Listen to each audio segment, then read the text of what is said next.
semuanya, selamat datang di podcast Bincang Bareng Mahasiswa, tempat di mana cerita yang penuh semangat dan juga inspiratif dan sebagai motivasi bagi kita semua. Dan kali ini kita mengundang salah satu mahasiswa yang merupakan penting ya bagi kita semua, khususnya dalam organisasi yang ada di kampus. Tanpa berlama-lama, langsung saja kita panggil. Please welcome Mbak Naina. Halo Mbak Naina. Mbak Naina, bisa saya ya buat teman-teman yang nonton dan sebelum kita berbincang-bincang lebih lanjut, alangkah baiknya bisa perkenalan lebih dahulu buat Mbak Naina. Mungkin bisa say hi bagi para penonton. Hai yang suka nonton podcastnya Ilkom. Kenalin aku Naina Zihan, dari Semayani ya. Saya katanya tadi orang berpengaruh ya, padahal nggak berpengaruh banget sih. Tapi aku di peradaban menjabat kebetulan dan sebentar lagi akan reorganisasi di bulan Juni ya teman-teman. Saya menjabat sebagai Presbem Universitas Peradaban gitu, Mbak Feby. Iya betul. Sebelumnya Mbak Naina, gimana sih perasaannya menjabat sebagai BEM, ketua BEM gitu? Kalau perasaan sih bukan perasaan apa ya? Maksudnya perasaan senang atau takut atau mungkin bingung atau gimana? Kalau takut sih pasti ya, karena kan yang kamu tahu juga kalau semisal jadi presbem itu kan dicari sama orang-orang, bukan berarti dicari karena salah ya, tapi ketika kita melakukan sesuatu pun kadang kita ditanya oleh bukan hanya saja dari internal kampus, tapi juga ada eksternal yang ya mencari informasi lah gitu. Senang sih ya, senang karena menjadi orang yang mengemban amanat untuk menjadi ketua BEM Universitas Peradaban. Kalau dibilang rasanya gimana ya, rasanya menjadi seorang pemimpin aja gitu. Gimana caranya kita menghadapi orang-orang yang belum kenal sama kita gitu, kayak misal aku sama Feby nih baru kenal nih ya kan, kayak pasti kan belum tahu kan karakteristik kayak aku ke kamu gimana, terus kamu ke aku gimana. Jadi menjadi seorang pemimpin ya harus beradaptasi sih sama lingkungan sekitar yang belum kita tahu, karena kan kita berlatar belakang yang berbeda tentunya ya, gitu aja. Oke, keren ya. Selain itu juga mungkin ketua kan mempunyai tanggung jawab yang besar gitu ya. Jadi mungkin sesuatu tantangan juga buat Mbak Naina. Pasti kalau tanggung jawab yang besar sih mungkin bukan hanya ketua aja ya. Tapi kan ketika kita mengambil dunia organisasi kan pasti harus mempunyai tanggung jawab ya. Tapi bagaimana seorang leader itu ya kayak kodenya aja, kayak semisal kepala berjalan tanpa badan itu kan aneh ya. Jadi kan kita harus berjalan bersama-sama, ada mungkin ada tangan, ada perut, ada kaki. Jadi ya organisasi seperti itu sih. Iya, jadi kayak kumpulan dari beberapa organ gitu ya, untuk bisa jalan untuk menempuh tujuannya seperti itu. Dan sebelumnya Mbak Naina pernah ikut organisasi nggak sih? Jadi kan kalau misal sekarang menjadi ketua nih, jadi kayak punya pengalaman, terus juga mempunyai latar belakang yang memang udah siap nih menjadi pemimpin seperti itu. Kalau aku kalau latar belakang organisasi mau dari eksternal dan internal, semester 2 aku jadi wakil ketua himpunan dari hubungan internasional. Terus juga di tahun 2024-2025 aku menjabat sebagai ketua himpunan mahasiswa hubungan internasional. Terus setelah itu hatiku ya merasa kayak mungkin tergerak untuk menjadi ketua BEM ya di tahun kemarin, tepatnya di 8 Juni 2025 saya terpilih menjadi ketua BEM Universitas Peradaban hingga saat ini, alhamdulillah, dan sampai bulan depan sih. Iya, sebentar lagi lengkap ya. Dan mungkin bisa bertahap ya, kayak dari menjadi wakil terus sekarang menjadi ketua BEM seperti itu ya mungkin. Iya kan, menurut ya perjalanan, ya namanya perjalanan, dan nggak ada yang tahu juga kita mau jadi seperti apa gitu kan.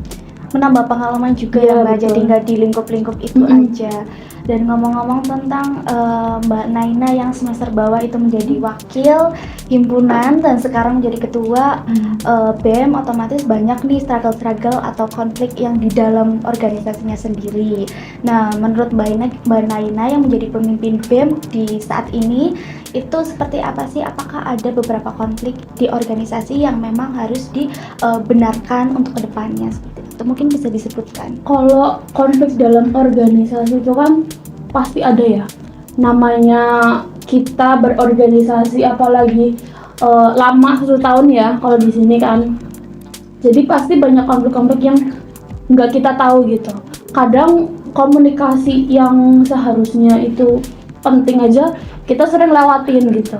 Komunikasi itu jauh lebih penting dari semuanya.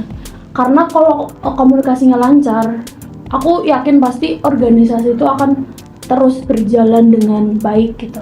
Tapi kalau semisal komunikasinya aja dalam arti kurang ya, kayak hal-hal sekecil masalah dalam organisasi aja nggak dikasih tahu, ya itu akan menjadi masalah untuk organisasi itu sendiri. Kayak jadi beban, kayak semisal aku punya anggota nih yang dia diem aja gitu, terus aku ini nih tanya kayak ada masalah apa, tapi dia nggak ngasih tahu dan dia bilang nggak apa-apa gitu. Padahal kenyataannya dalam kinerja dalam organisasi itu kurang. Nah, itu namanya miskomunikasi, kayak nggak mau terbuka sama saya misal menjadi seorang ketua gitu.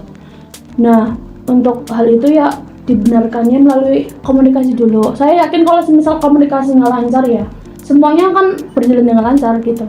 Kayak hal sekecil kayak proker misal ya, maaf nih aku nggak bisa datang karena ada ini. Itu jauh lebih baik daripada ada proker nih tapi diem aja tiba-tiba ngilang gitu. Nah, itu yang menjadi beban sebenarnya. Beban dalam organisasi adalah bukan beban proker sebenarnya, tapi beban orang yang memang nggak mau komunikasi aja gitu, kayak menutup komunikasi. Padahal kan kalau misal mau ikut dunia organisasi kan harus mau nggak mau ya meluangkan waktu, pikiran, tenaga dan lain-lain, dan termasuk juga komunikasi menurut aku.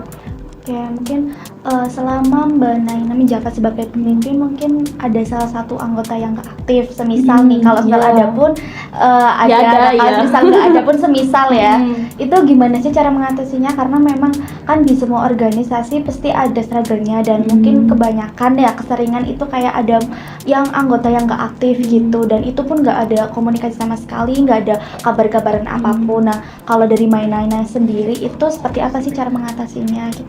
Kalau internal BEMU ya, kalau internal BEMU sendiri, aku pertama kalau dia diem aja ya, nggak menjalankan proker lah. Aku 1 bulan, aku biasanya tak diemin dulu, kayak terus aku bikin rapat kerja nih, terus aku menanyakan langsung kayak sebenarnya kendala dari divisi kamu tuh apa gitu. Aku biasanya tanya gitu, terus aku kasih deadline biasanya. Kalau misal dalam deadline yang belum misal aku kasih deadline 3 bulan tapi dia nggak menjalankan proker selama 3 bulan, itu aku langsung kasih surat peringatan. Biasanya aku kasih surat peringatan, dan dalam surat peringatan itu aku kasih jangka waktu 1 minggu. Biasanya 1 minggu nggak menjalankan proker sama sekali, aku keluarkan biasanya. Nah, dan kebetulan ya cerita fakta aja ya kemarin ada yang tak keluarkan gitu. Terus ketika 1 minggu itu nggak menjalankan proker, yaudah aku kasih surat pengeluaran resmi dari hasil tanda tangan aku lah, maksudnya hasil resmi dari BEMU-nya gitu. Gitu.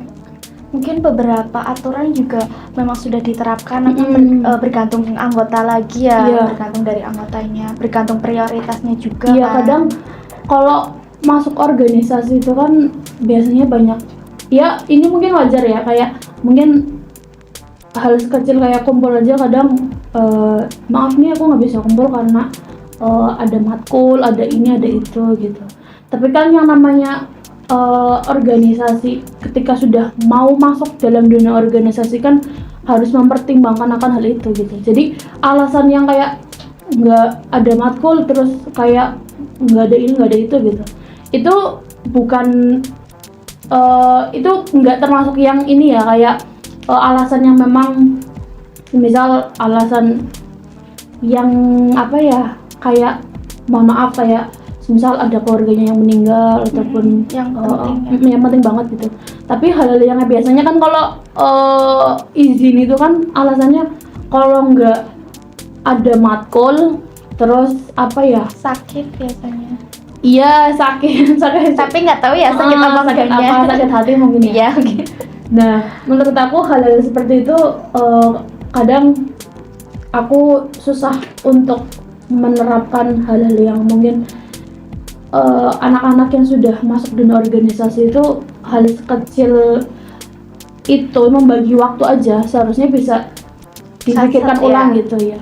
Kayak seharusnya anak-anak yang mau melanjutkan ke organisasi harus memikirkan hal sekecil itu sih, kayak Membagi waktunya ya. harus memikirkan hal seperti itu karena kan organisasi gitu kan pasti menguras banyak waktu ya, apalagi satu tahun gitu ya.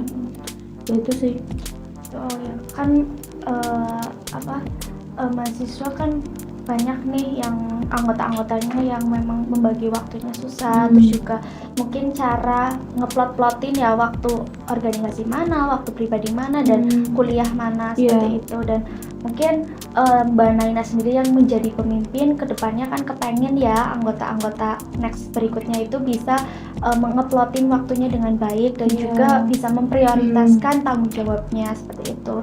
Lah ini kan Mbak Naina sebentar lagi mau reorganisasi ya Mbak, mau dari Mbak Naina sendiri bisa menceritakan atau bisa menyebutkan kayak mungkin kedepannya ada budaya atau struktural atau aturan-aturan yang memang harus diubah supaya anggotanya menjadi lebih baik lagi seperti itu, mungkin bisa disebutkan. Aku berharap sih, ya ini harapan ya, harapan yang baik sih.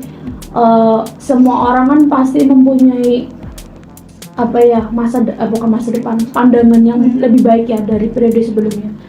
Aku pun menerapkan hal seperti ini kan juga melihat dari periode sebelumnya gitu kan. Nah, saya harap ketika nantinya saya reorganisasi terus ada presbem yang baru, saya juga berharap bahwasannya lebih ini aja sih, responsif ke apa ya, ke lingkungan, mungkin lingkungan sekitar. Mungkin aku kurang aware dalam apa ya, mungkin melihat bahwasannya aku nggak aware dalam isu-isu kampus mungkin ya. Dituntut untuk ini aksi sebenarnya di 100 hari kerja saya gitu, tapi saya nggak melaksanakan itu karena apa, sesuatu aksi itu kan sesuatu hal yang memang mempunyai urgensi yang nggak bisa diselesaikan secara baik-baik gitu ya.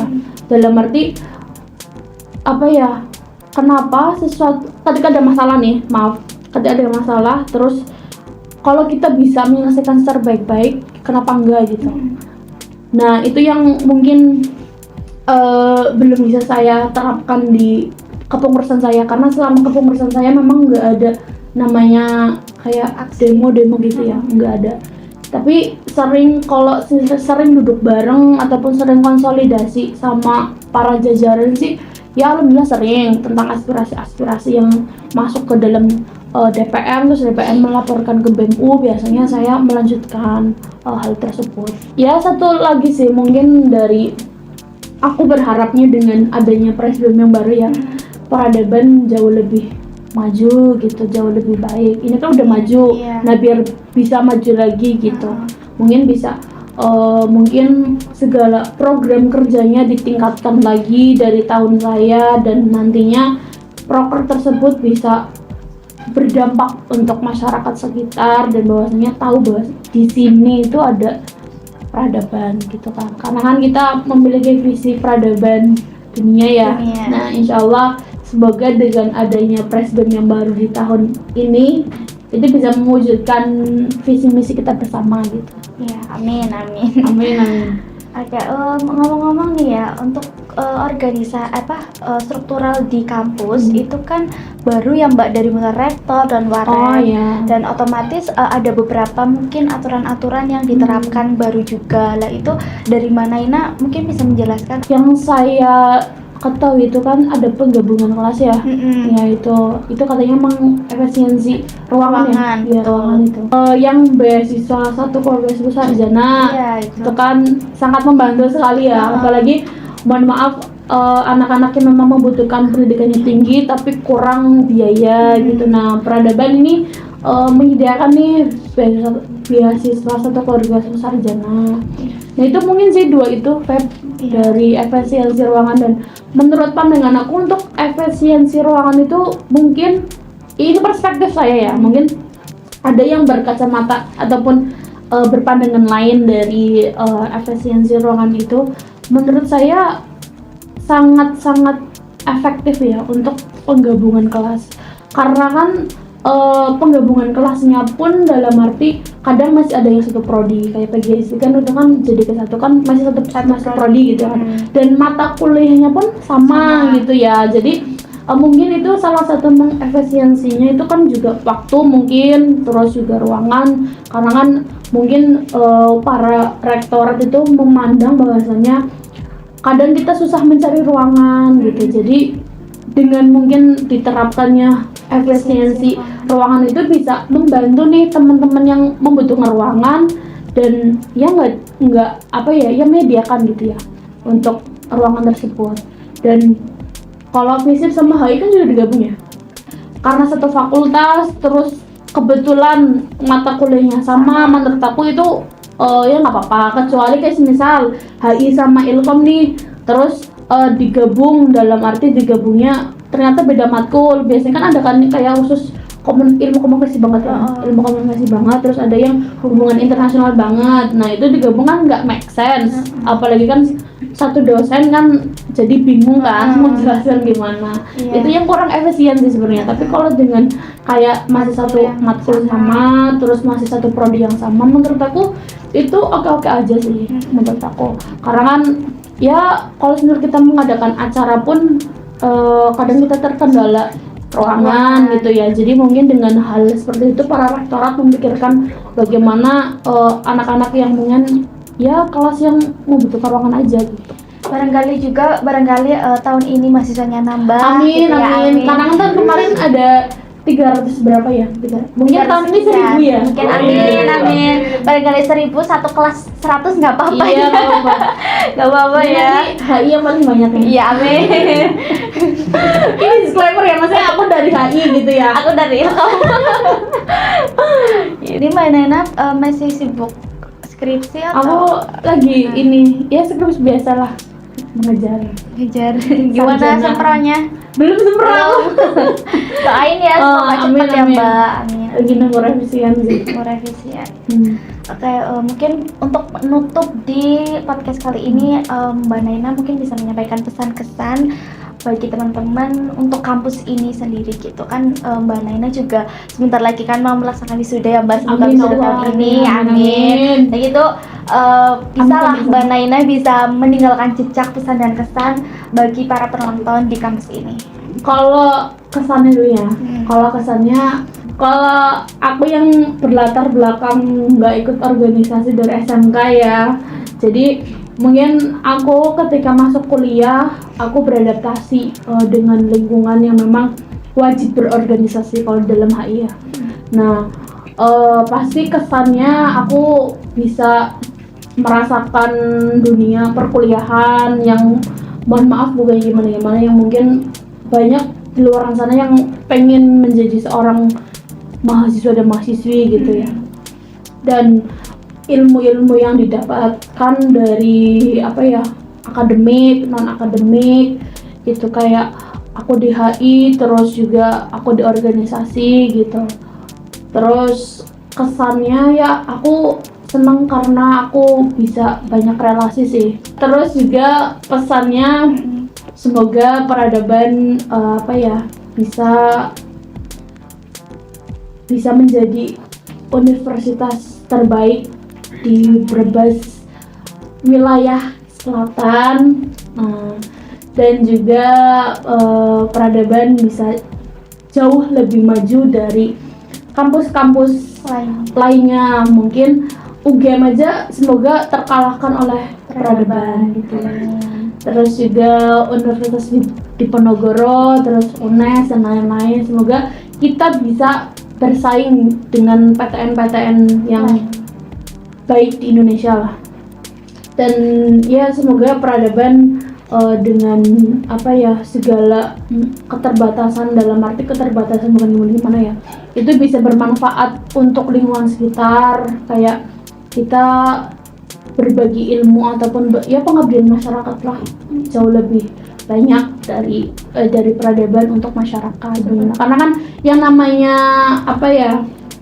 rektorat atau apalagi kayak rektor, warek 1, warek 2, warek 3, warek 4 pasti kan mempunyai evaluasi untuk kedepannya gitu, kayak ini kalau di tahun saya seperti ini, tolong nanti di tahunnya jenengan seperti apa. Itu kan tergantung kebijakan dari warek yang baru ya. Jadi aku berharapnya sih semoga segala sesuatunya bisa difikirkan secara matang ke depannya untuk mahasiswanya seperti apa dampaknya, dan aku berharap segala pengambilan keputusan dalam arti peraturan ataupun kebijakan yang baru mahasiswa selalu dilibatkan gitu, karena mahasiswa kan juga penting perannya gitu di sini gitu. Jadi mungkin yang tahu dalam dunia kayak mahasiswa kan ya hanya kita ya, mungkin yang kadang kita sering duduk bareng terus kayak sering menghadapi dunia perkuliahan itu kan ya sesama mahasiswa gitu ya, bukannya gimana. Jadi semoga sih harapannya segala sesuatu yang mungkin akan diterapkan menjadi suatu kebijakan. Nah, semoga mahasiswa kayak BEM ataupun mungkin BEM fakultas, BEMU, DPM ataupun himpunan dan lain-lain itu selalu dilibatkan dalam hal pengambilan keputusan tersebut. Kayak jangan pengambilan keputusan secara sepihak gitu ya. Karena kan ya kita nggak tahu gimana-gimananya ya. Jadi lebih baik kita diskusikan, duduk bareng, terus lontarkan apa yang mau menjadi kebijakan, terus kita melihat sudut pandang, melihat kedepannya seperti apa gitu. Jadi itu sih mungkin, karena kan mohon maaf ya, kayak segala sesuatu kebijakan dari sebelum-sebelumnya kan merasa bahwasanya mahasiswa itu banyak yang nggak dilibatkan, kenapa gitu. Nah, aku berharapnya dengan warak yang baru ini, aku berharap untuk selalu melibatkan mahasiswanya dalam pengambilan kebijakan untuk kampus gitu. Karena kan kebijakan untuk kampus kan juga untuk mahasiswa, dan mahasiswa kan juga menjalankan kewajiban ataupun peraturan tersebut kan untuk dirinya sendiri juga kan, untuk kuliah, untuk belajar, apalagi ada yang ikut organisasi gitu.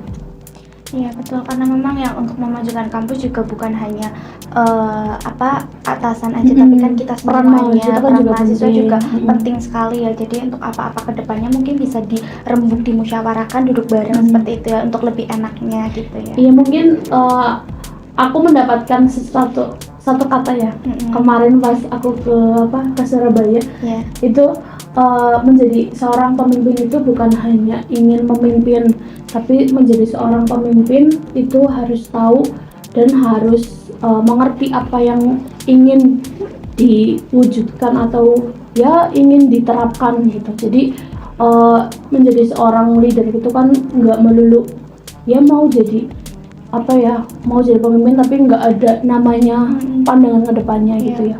Jadi menjadi seorang pemimpin pasti kan tahu apa yang mau dirubah biar jauh lebih baik gitu kan. Benar-benar banget kata Mbak Naina sampaikan, karena ini memang berpengaruh sekali ya untuk kampus kita, jadi kita juga harus saling kontribusi seperti itu. Dan ngomong-ngomong nih, kita ke topik selanjutnya. Mbak Naina ini dari hubungan internasional ya, dan alhamdulillah kemarin akreditasi Selamat dong. Aku bangga banget tahu ya. Kayak aku masuk hubungan internasional ya sama sangat bangga ya. Ya semoga Ilkom juga berakreditasi unggul ya. Amin. Ini lagi Kebetulan akreditasi ya. Iya, kita mulai besok ya, tanggal 23 sampai tanggal Ya semoga 25. kita Doain doakan ya. visip menjadi jurusan yang unggul semua. gitu. Bukan hanya visip, tapi semua jurusan yang ada di Universitas Peradaban itu berakreditasi unggul gitu. Jadi kan kalau unggul kan kita bisa menyaingi universitas PTN Sebelah lainnya ya, ya. Ya yang ada di PTN Purwokerto biasanya. Betul.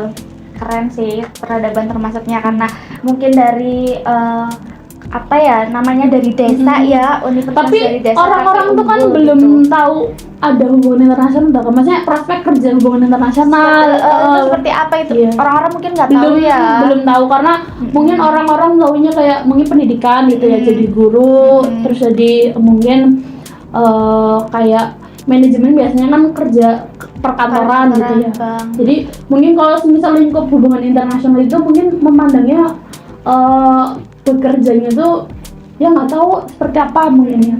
Mungkin harus, kadang ada yang menganggap bahwasanya masuk hubungan internasional itu harus bisa bahasa Inggris. Padahal enggak bisa bahasa Inggris pun kita kan diajarkan ya.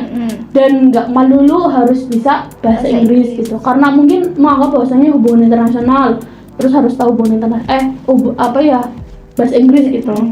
Ya nggak melulu sih, nggak melulu tahu harus bahasa Inggris, tapi ya yang namanya mahasiswa kan harus harus mampu bekal lah ya. ada generasi emas, ada agent of change. Mungkin dengan hal-hal seperti itu mungkin kita dimotivasikan untuk autodidak nih, bisa kayak lewat YouTube kan bisa tuh ngomong kayak mungkin I speak English atau apapun apa gitu. Jadi kan itu belajar gitu. Berarti nggak harus punya mahir kemampuan bahasa Inggris nggak harus gitu ya. Kita Aku juga pun sama-sama nggak belajar harus, ya. Iya. Ya aku pun tahu cuman kayak I speak English, you speak English, udah gitu doang. Masa sih? Enggak deh, kayaknya Mbak lebih mahir ini.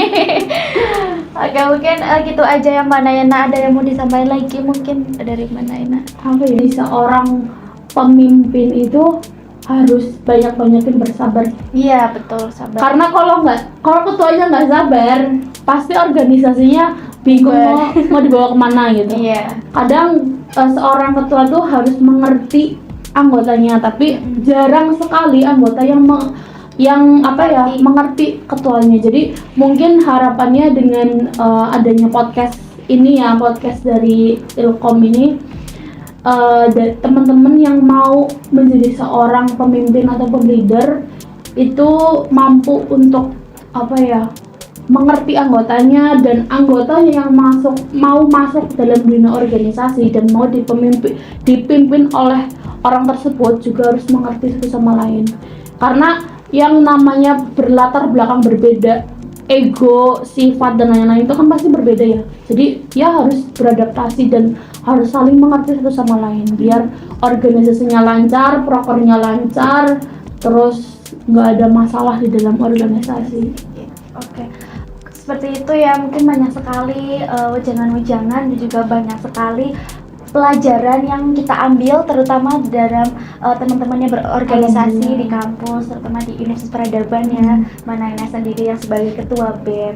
Seperti itu, dan terima kasih juga Mbak Naina sudah menjadi narasumber di podcast kita kali untuk ini. Mengundang saya. Iya. Saya kaget tiba-tiba tadi siang di chat untuk ngisi jam 1. Oh, berarti dadakan ya? Iya, terus ya alhamdulillah saya nggak ada acara apa-apa. Iya. Ya harus sambil nunggu revisinya, sambil mengisi waktu luang lah. Iya, oke.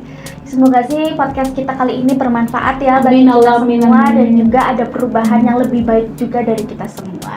Oke, saatnya pamit. Saya Fedelita dan ada narasumber kita Mbak Naina. Pamit undur diri. Sampai jumpa. Bye-bye. Bye.